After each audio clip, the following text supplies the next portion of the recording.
In order to replace this mirror, we're going to have to pop off this cover. You can use a trim tool and just pry it off at the top here. It has a clip. Now you can disconnect the wiring right here. You don't have to, but it allows you to get to these two mounting nuts better.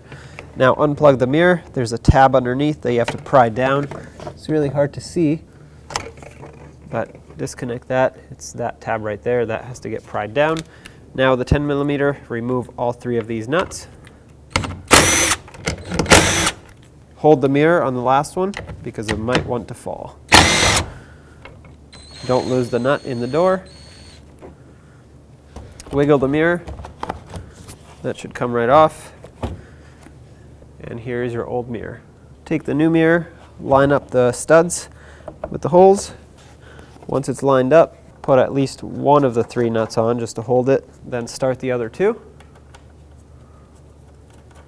Snug them all up.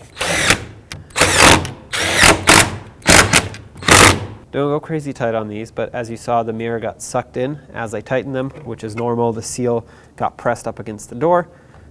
Reconnect this, reconnect that, put on this cover, clip it on, and there you go.